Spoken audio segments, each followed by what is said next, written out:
Chère Taille, chères sœurs, chers amis, merci beaucoup d'être venus malgré les menaces de neige, d'être venus jusqu'à nous. J'ai décidé de m'asseoir par terre parce que j'en ai assez d'être perché sur une chaise et que vous soyez tous par terre ou presque. Donc j'ai fait ce choix aujourd'hui d'être près de vous, plus près. Par contre, est-ce que tout le monde voit ou pas? C'est le seul petit inconvénient, c'est ne pas voir éventuellement, c'est ça. Donc,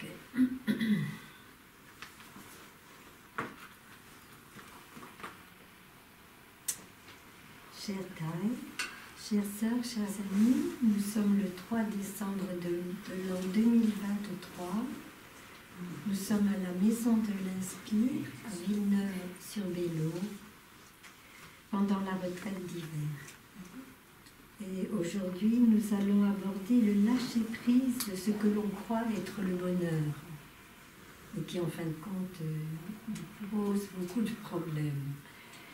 Donc, avant, je voudrais vous inviter, puisque vous venez pour certains d'entre vous, vous êtes déplacés, je voudrais vous inviter à une courte méditation pour qu'on se pose, que tout le monde se pose bien, et le temps d'arriver.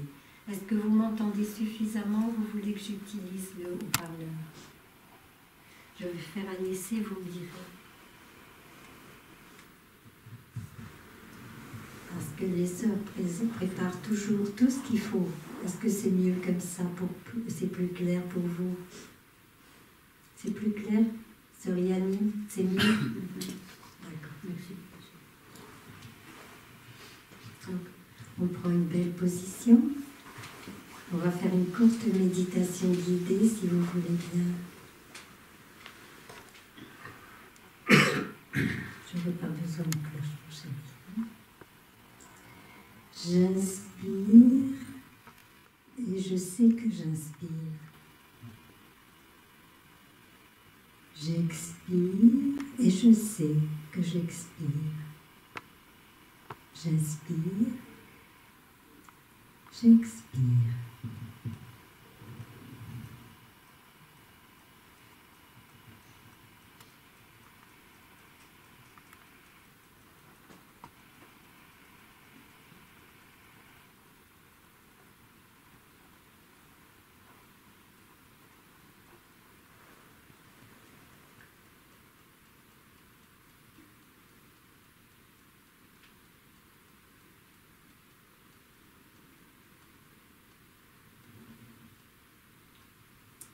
J'inspire et je suis mon inspiration depuis son début jusqu'à sa fin.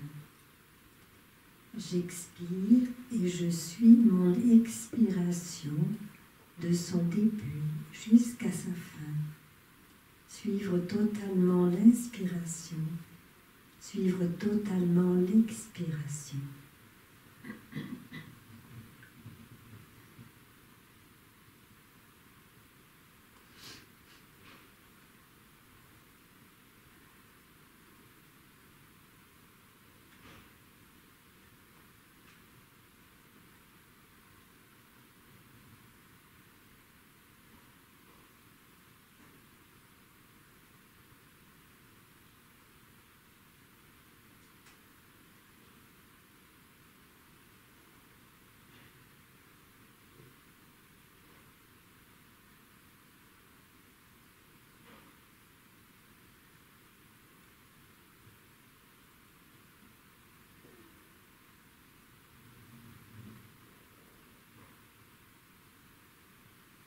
J'inspire et je détends tout mon corps.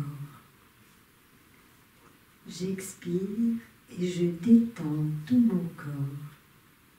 Détendre le corps pour l'inspire, détendre le corps pour l'expire.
J'inspire, je n'ai plus à courir.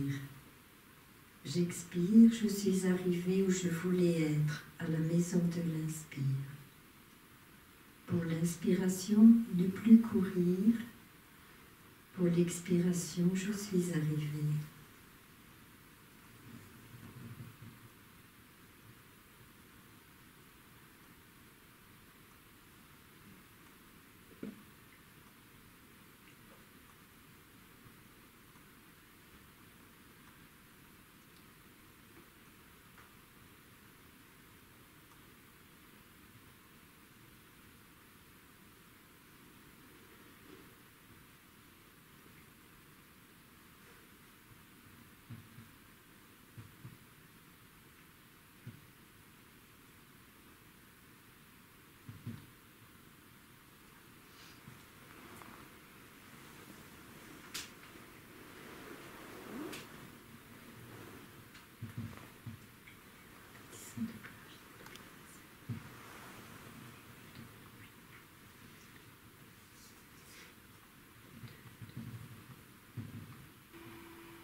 Merci beaucoup, Mélanie. Nous avons une photo de taille jeune avec une cloche à peu près identique dans la main qui l'invite à sonner parmi vous. Il y a peut-être des personnes qui l'ont déjà vue. Ça, Mélanie avec la cloche dans la main, ça m'a évoqué la présence de taille en train d'inviter la cloche. Merci beaucoup.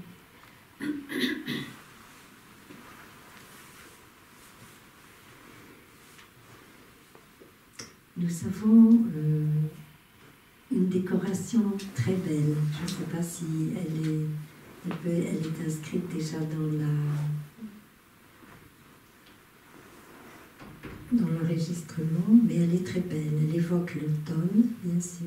Et il y a un très grand sourire qui est fait avec des feuilles de bambou, apparemment.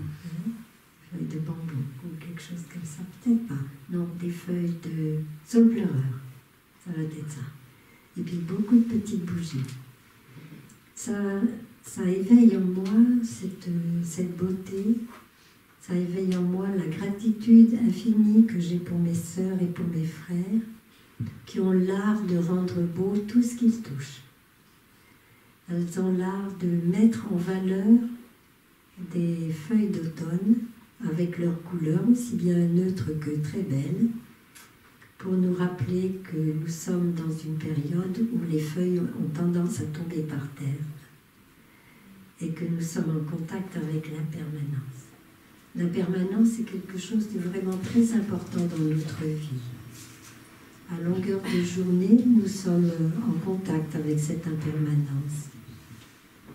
C'est souvent que j'évoque La joie que j'ai, par exemple, à laver des assiettes, ou des bols, ou des couverts, de les voir salis, puis de les voir trempés dans de l'eau, devenir propres, être séchés, reposer en place, parce que c'est un vrai bonheur. Et c'est l'impermanence. Hein. Toutes les situations de notre vie sont dans cet aspect de l'impermanence, sont pris dans cet aspect de l'impermanence. Hein. C'est très important de contempler ça, l'impermanence. Quand il fait froid comme ça, avec du vent en plus,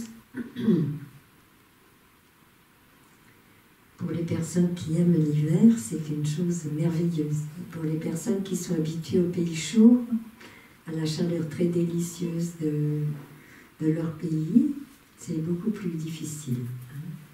Alors, quand il y a de la neige, les petites sœurs sortent dehors. Je dis petites, hein, ce sont des sœurs très respectables. Elles sortent dehors et elles dansent sous la neige. Elles chantent, elles dansent comme les enfants. Elles essaient d'attraper les flocons de neige, elles se réjouissent de la beauté.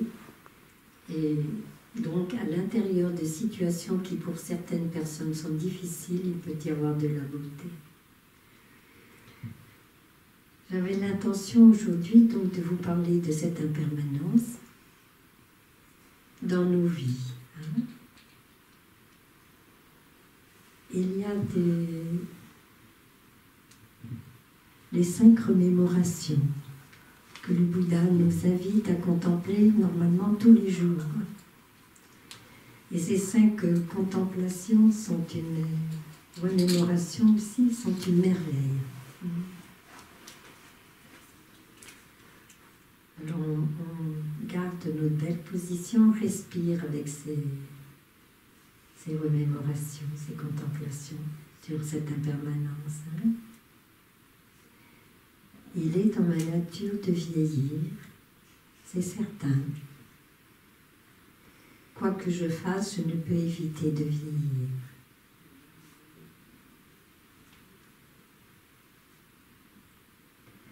Il est dans ma nature d'être malade, c'est certain. J'ai un corps et j'ai déjà été malade. Quand on était enfant, on rencontre beaucoup de maladies avant d'avoir un système immunitaire solide. Il est dans ma nature d'être malade, c'est certain. Et quoi que je fasse, je ne peux éviter la maladie.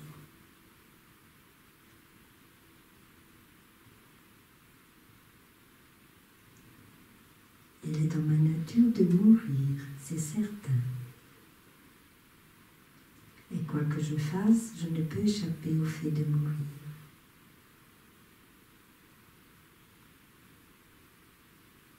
Il est dans la nature de tout ce que j'aime de changer. Et quoi que je fasse, je ne peux échapper au fait d'en être séparé.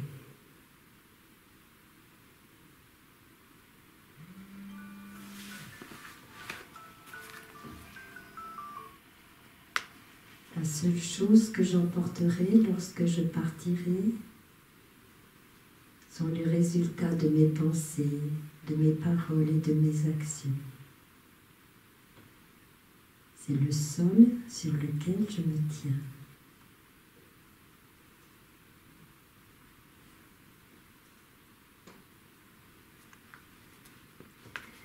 C'est une contemplation que, en tant que moine, nous sommes invités à faire très souvent, au moins une fois par jour.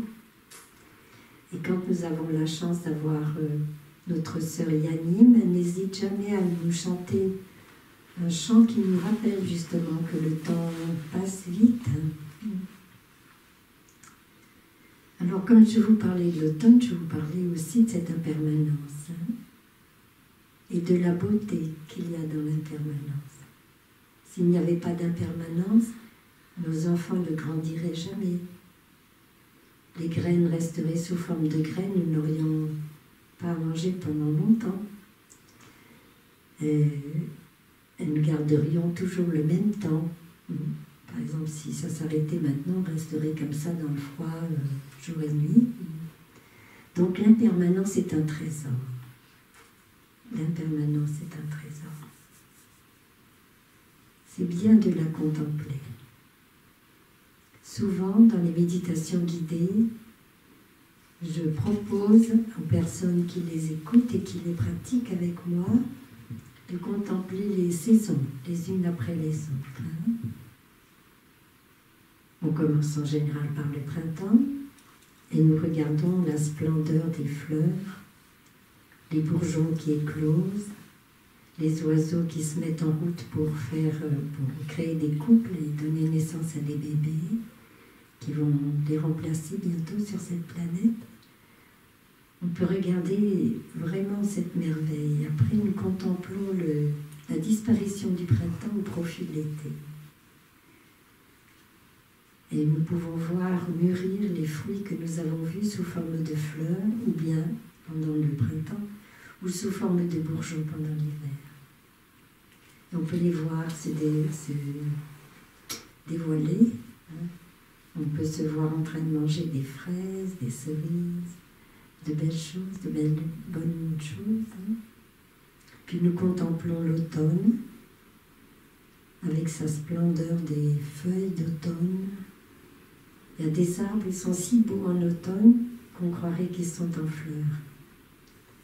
Et puis tous les fruits de l'automne, tout ce que l'automne apporte de délicieux, de beau, la pluie qui vient nourrir la terre qui en ce moment a tendance à être un peu trahie par le soleil qui abuse un peu à cause de nous bien sûr. Et puis nous quittons l'automne et nous rencontrons l'hiver dans sa splendeur, dans sa beauté. Nous contemplons les arbres dénudés de feuilles.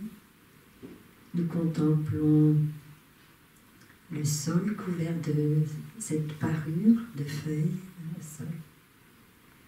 Et puis nous contemplons aussi les frimas, la glace, la neige.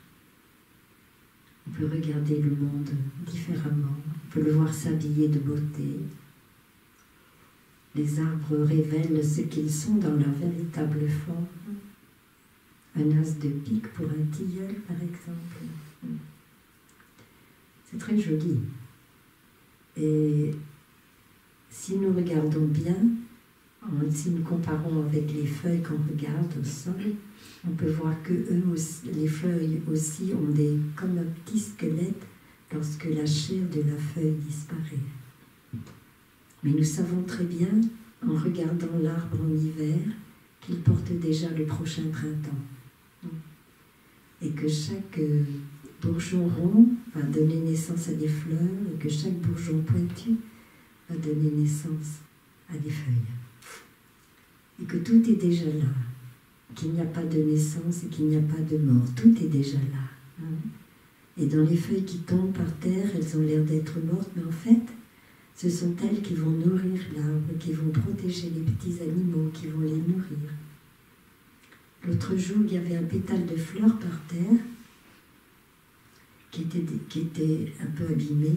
Je me suis penchée pour regarder et il y avait un grillon. Je n'en ai pas vu depuis une éternité. Un grillon qui était là et qui était couché sur la feuille. Et je ne comprenais pas ce qu'il faisait. Alors je me suis dit, il va se faire écraser. Donc j'ai pris la feuille, j'ai transporté le pétale de fleur, j'ai transporté le grillon. Et en fait, il le mangeait. Je ne savais pas qu'il mangeait le pétale de fleur. Mais il restait presque plus de pétales de fleurs dans le jardin. Et j'ai pensé à ce petit grillon. Et quand j'ai vu disparaître progressivement les fleurs de chrysanthème, sous les dents de petit animal, les dents, une façon de parler, j'ai pensé peut-être des grillons qui avaient faim, qui étaient en train de manger les fleurs de chrysanthème qui étaient si belles. Je te demande un petit son de cloche, s'il te plaît.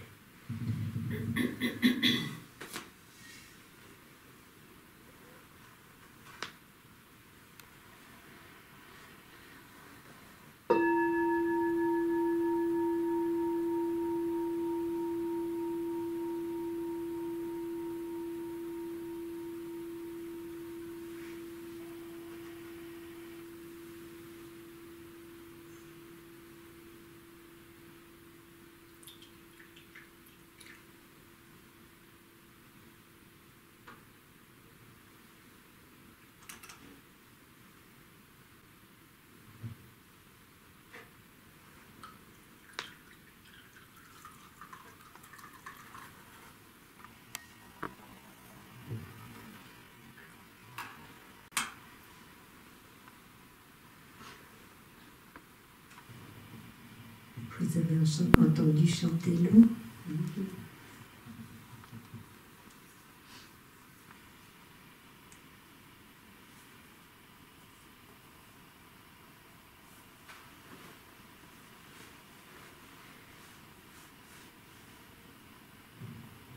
C'est du thé parfumé à la fleur de lotus.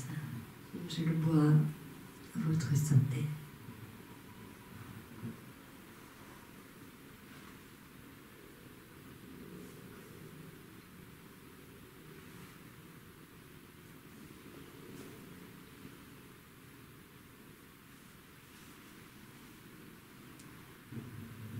Ce matin, nous avons fait une méditation guidée pour reconnaître la beauté de notre mère la Terre dans l'élémentaire tout autour de nous, dans l'élément eau, dans l'élément air, dans l'élément feu à l'extérieur de notre corps, puis ensuite retrouver tout ça à l'intérieur de notre corps. Retrouver la terre, retrouver l'eau, retrouver l'air et le soleil.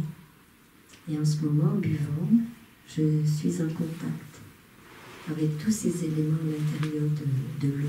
Et je sais que nous sommes constitués de 75% d'eau. Et donc, en buvant, je sais que je bois du soleil, je bois de l'air, je bois de l'eau, bien sûr, et puis je bois de la terre en suspension minuscule. Hein, les oligoéléments qui sont là.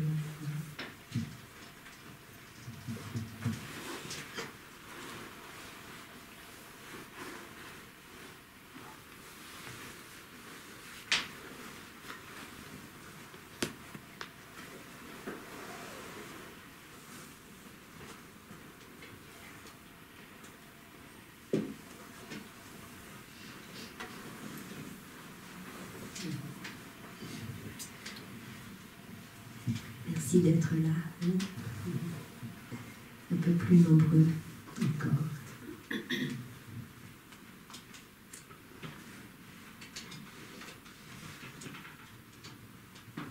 La permanence, elle est également dans nos relations.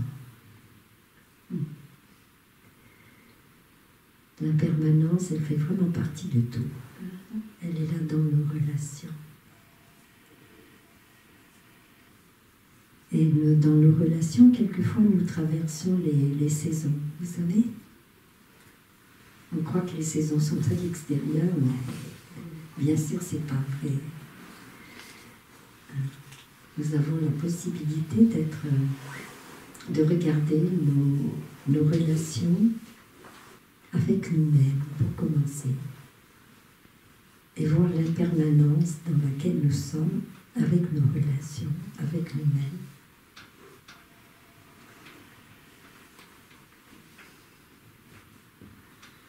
Il y a un très grand changement en moi, récent, très récent.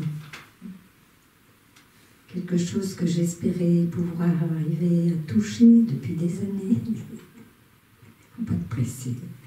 La pratique, il ne faut pas être pressé. Quand c'est mûr, le fruit vient tout seul.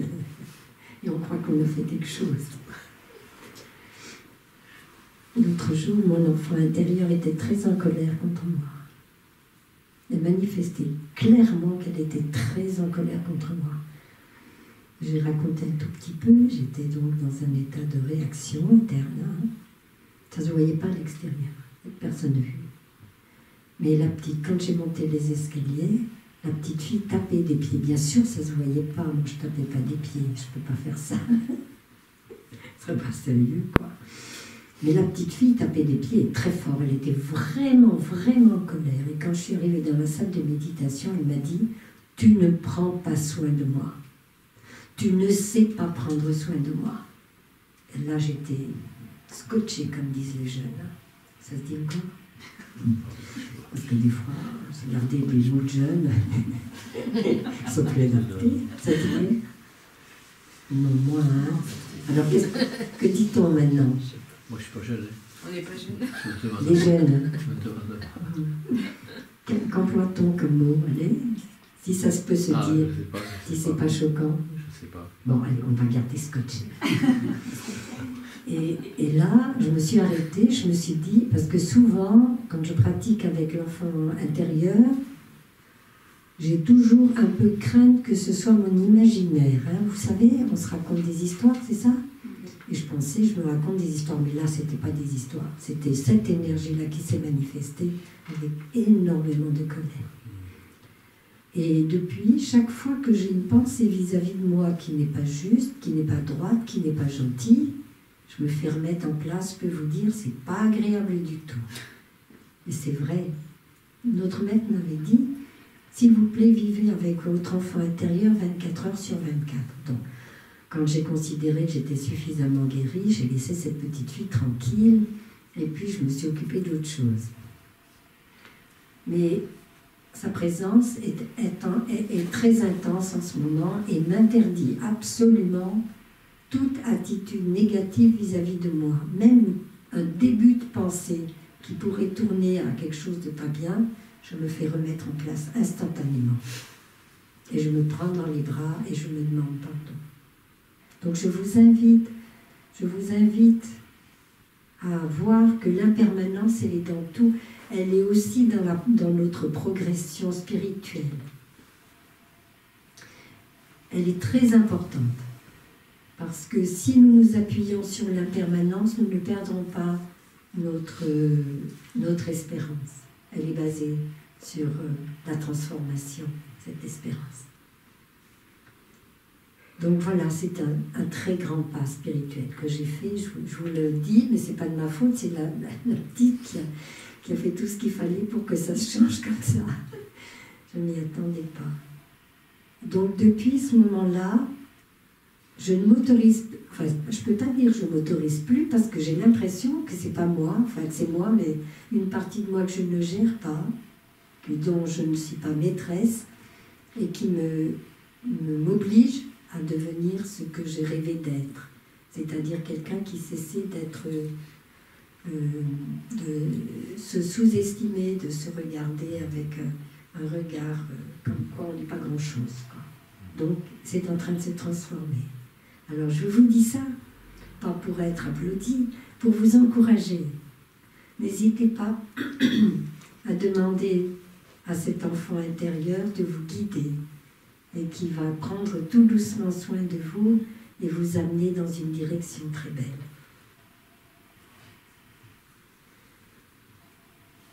Quelquefois, nous pensons que notre bonheur ne peut se réaliser que si on obtient ceci, si on obtient cela, si on peut garder ceci, si on ne peut pas perdre cela. Je vais prendre des exemples concrets. Nous sommes très attachés à notre idée du bonheur. Et quelquefois, cette idée du bonheur est le plus grand obstacle à notre bonheur, mais nous ne nous en rendons pas compte. Lorsque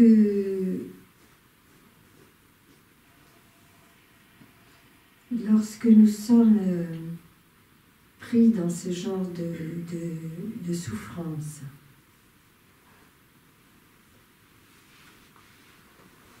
je me souviens du titre d'un film, je n'ai pas vu ce film, hein, mais j'aurais bien voulu le voir. Je ne sais pas si maintenant c'est adapté avec ma vie de moniale.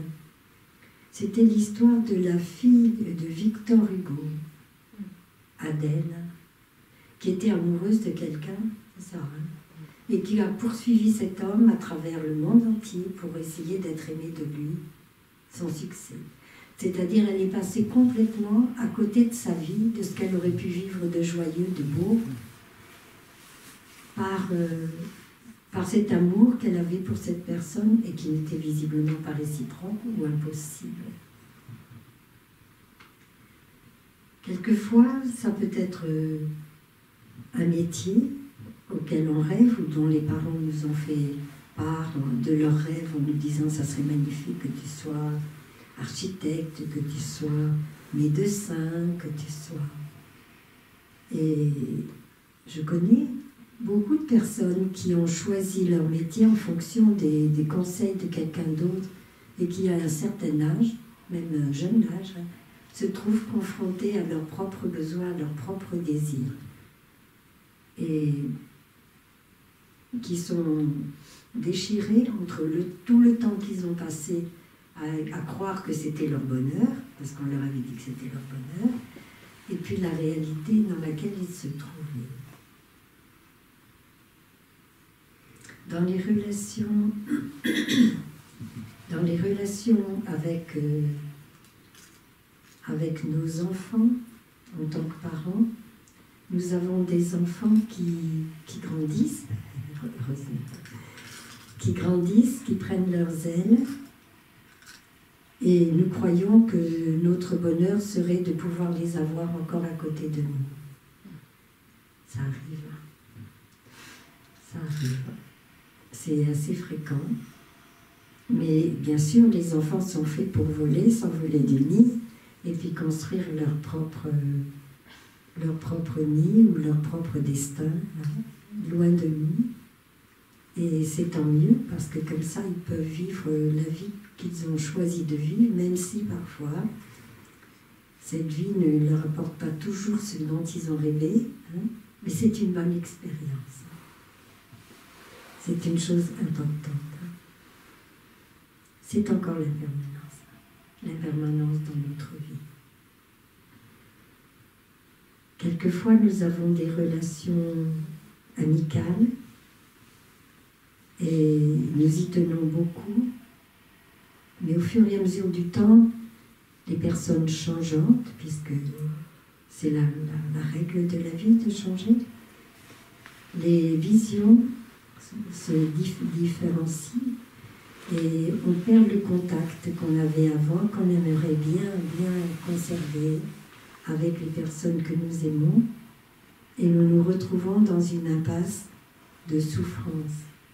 Et nous cherchons souvent à conserver, à réamorcer, à redonner,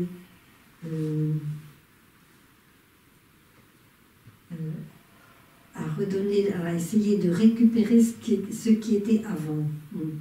Mais comme chacun évolue, c'est souvent quelque chose de différent qu'il faudrait souhaiter à ce moment-là. Essayer de rencontrer cette amitié, de la reconstruire sur d'autres bases. Retrouver des points communs dans d'autres domaines et considérer qu'il est normal que les choses évoluent. Vous avez entendu dans les 5 remémorations, j'essaie de chercher, c'est le 4e. Il est dans la nature de tout ce que j'aime de changer. Et quoi que je fasse, je ne peux les conserver. Je vais être un jour séparée de ça. C'est quelque chose à contempler. À un moment donné, j'ai été entraînée, je me réveillais tous les matins, j'étais mariée, j'avais des enfants, mais je me réveillais tous les matins à 5 heures pour une méditation qui était une méditation guidée, et qui était celle-ci. Lorsque je partirai, est-ce que je vais emporter ce très joli tableau que j'aime tant? Oui ou non? Voilà. Et je faisais tout le tour sans bouger du lit, tout le tour de la maison, et je m'arrêtais devant chaque chose que je connaissais par cœur.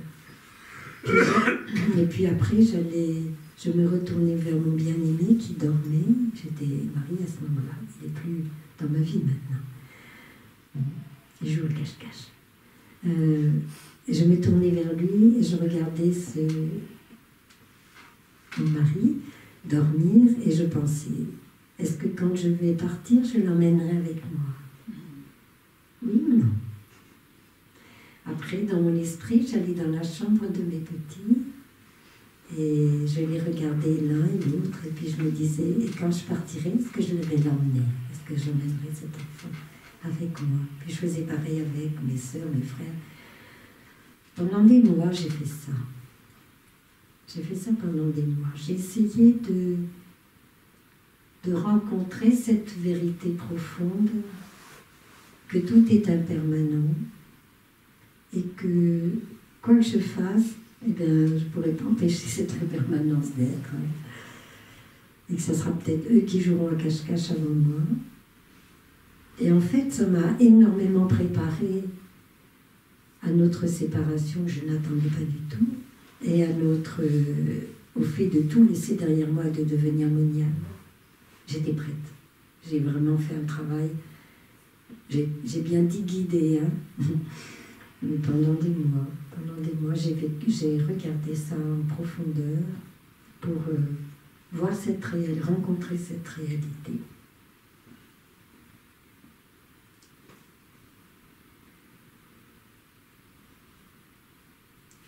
Nous sommes faits d'impermanence, mais nous sommes faits aussi de tout ce qui nous entoure. Hein. On dit le non-soi. Hein. Qu'est-ce que ça peut bien vouloir dire? Dans le chant de la Prajnaparamita, qui est le chant de l'éveil, hein, du Bodhisattva Avalokita, il est dit pour le non-soi ou pour le mot vide. Vous avez entendu le mot vide, tout est vide. Ça ne veut pas dire grand-chose pour les Occidentaux, je peux vous assurer. Ils sont persuadés qu'il n'y a plus rien du tout. Non, c'est pas ça. Hein. C'est lorsque Thaï a expliqué ça, pour moi ça a été waouh, formidable. J'ai saisi pour moi le sens du terme, sinon pas la réalisation, mais le sens. C'est vide d'un soi séparé. Vide d'un soi séparé. C'est-à-dire, pour que nous nous manifestions, il a fallu une lignée d'ancêtres. Et nous nous sommes manifestés avec papa et maman. Et nous avons peut-être donné naissance déjà à des enfants, nous en donnerons peut-être naissance à des enfants plus tard. Nous sommes comme une maison. L'autre jour, je méditais là-dessus et je voyais une maison qui était en train de se construire. Je voyais les fondations et c'était les ancêtres sous forme de pierre enfermés dans le sol. On ne les voyait pas, c'était enfermés dans le sol, mais c'était la structure de base de la maison. Puis je voyais monter les murs avec des pierres, parce que j'aime bien, c'est beau les murs en pierre. Je voyais les pierres et puis je voyais arriver les pierres comme la société, les gens qui nous entourent, tout ce qu'on entend, tout ce qu'on voit, tout ce qu'on apprend, tout ce que l'on a découvert par soi-même, la nature. Alors il y avait aussi des murs qui étaient faits avec des pierres qui représentaient l'air, qui représentaient la terre, vous comprenez? Les 4 éléments fondamentaux, la terre, l'air, l'eau, le feu, qui nous ont construits, hein, et qui continuent à nous construire. Il y avait l'espace aussi qui était sous forme de pierre. Et tout doucement, la maison grimpait comme ça. Hein. Et je la voyais, elle était vraiment belle. Hein. Et puis, tout à fait au sommet, j'ai mis l'amour comme toit. Hein. Je me suis dit, un toit sans amour, ça n'existe pas. Alors j'ai mis l'amour tout à fait en haut. Et puis c'était moi, je veux dire, la maison c'était moi. Je me suis vue construite.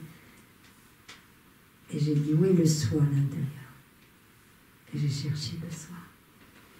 Qu'est-ce qui est moi là-dedans? Dans ce grand espace, hein? Qu'est-ce qui est moi? Est-ce qu'il y a un petit moi qui est séparé de tout le reste là? Il y a un petit moi qui serait séparé des... Alors, si on enlève l'air, ce que je suis, si on enlève l'eau, à quoi je ressemble, si on enlève la terre, il n'y en a plus même question. Où est passé le soleil, l'espace, hein, où est passé le temps, etc. Et bien j'étais une grande maison vide, mais très heureuse d'être comme ça, c'est-à-dire construite par tout le reste. Hein. C'est le non-soi. Alors quand vous entendez parler du non-soi ou du vide, imaginez cette maison, cette belle maison construite qui nous ressemble. Les êtres que nous aimons aussi sont des grandes maisons comme ça, bien belles, avec un toit qui est fait avec de l'amour et des murs pour protéger.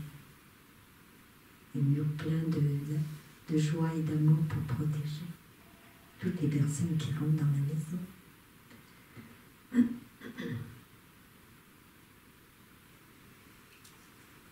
Mais vous avez remarqué que suivant les pays, les maisons sont différentes.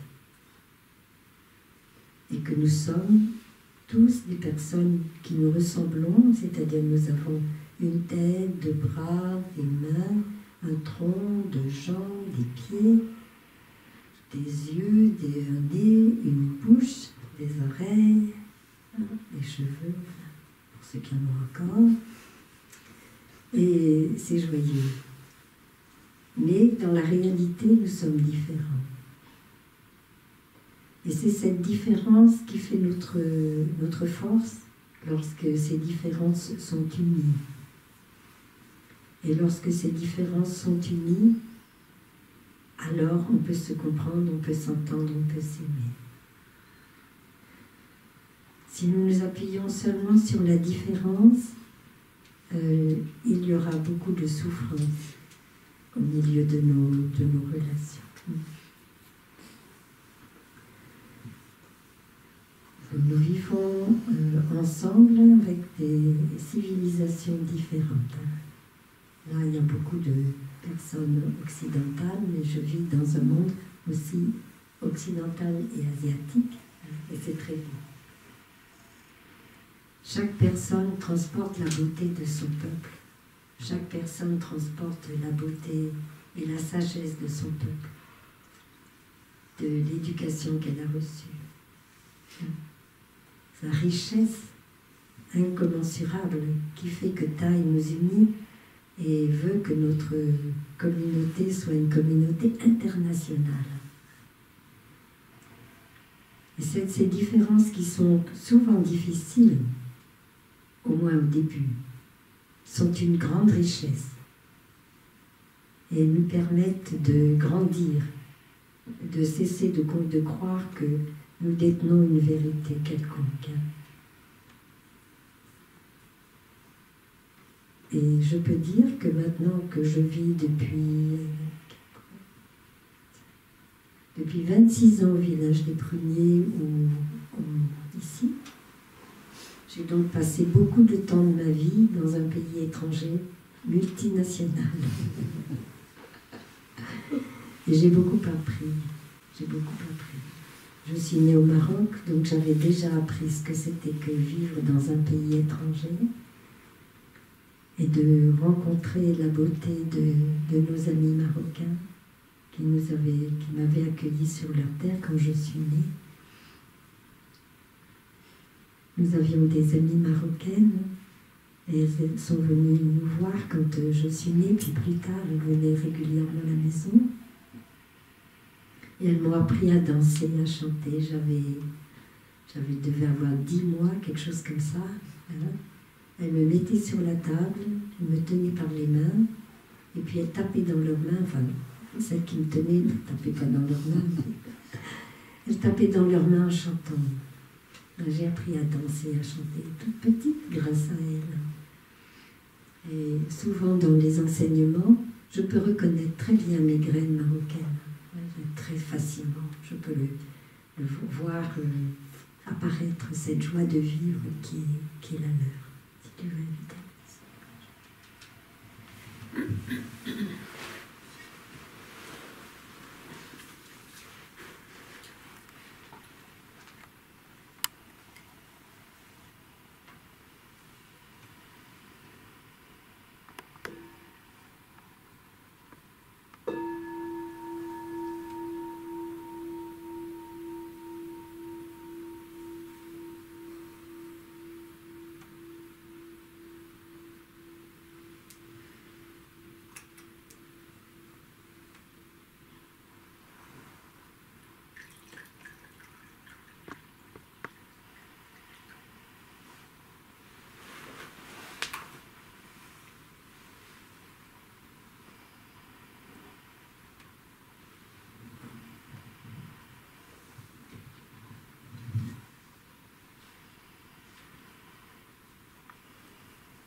Tandis que je tenais matin, c'est que je buvais le mot boire religieusement aimanté.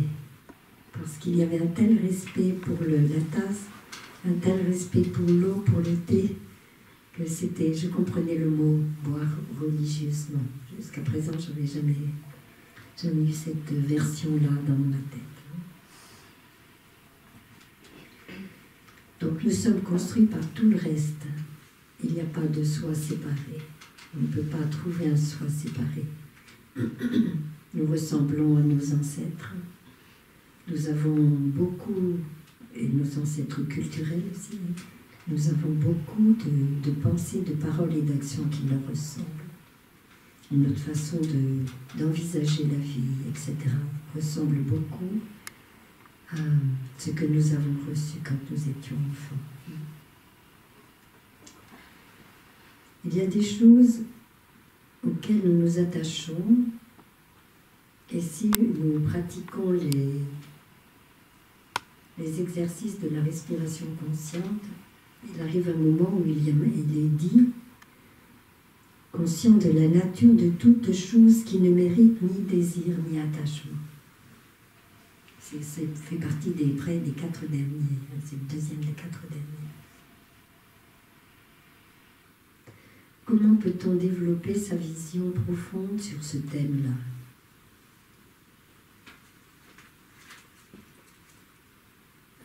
Le Bouddha nous entraîne pour je répète, la nature de toute chose qui ne mérite ni désir ni attachement. Le Bouddha nous entraîne dans des contemplations de l'impermanence. Un jour, le Bouddha avait un cousin qu'il aimait beaucoup, qui vivait avec lui comme moine. C'était un jeune prince comme lui, et il avait un amour qui était resté au palais. Et il avait confié à un moine, il lui avait confié que quand il était avec le Bouddha et tout le monde, il ne pensait pas trop à sa bien-aimée, c'était pas un problème pour lui. Mais que quand il retournait et qu'il l'a rencontrée et qu'elle lui disait « Tu sais, je t'attends, tu sais, je t'attends, hein, il faut revenir. » Et qu'il la voyait si belle, mais si belle, on a tout recommencé, quoi. Il fallait qu'il reprenne à zéro tout le travail qu'il avait fait pour essayer de se détacher un peu de cette belle jeune femme. Le Bouddha l'emmène se promener, en marche méditative bien sûr, d'un pas de promenade, comme dirait mon grand-père. Et les voilà qui arrivent à un endroit où ils peuvent s'asseoir et contempler.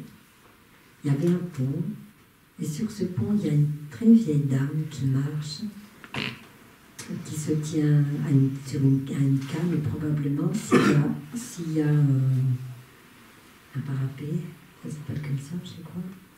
Enfin, une main courante sur le pont, parce que ça ne ressemble pas toujours à ce qu'on a chez nous, et qui marche avec beaucoup de difficultés. Ils sont assez près pour la voir physiquement, pour la regarder.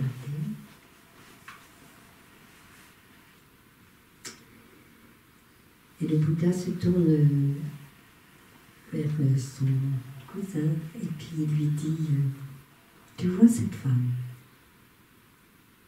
cette vieille femme, eh bien, elle a été très belle quand elle était jeune. Elle a été très belle. Et c'était un message pour que ce cousin lâche prise un peu de son attachement à la beauté pour voir l'impermanence. Oui, un jour, sa bien-aimée deviendra une vieille femme, peut-être chenue comme la vieille dame qu'on regarde, presque sans cheveux sur la tête, avec des déformations du corps.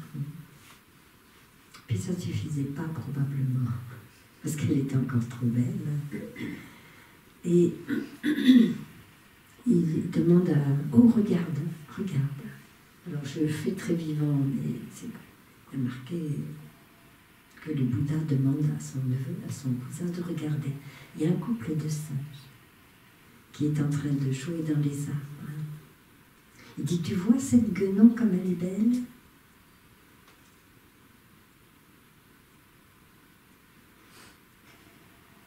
Est-ce que tu vois son beau derrière rouge?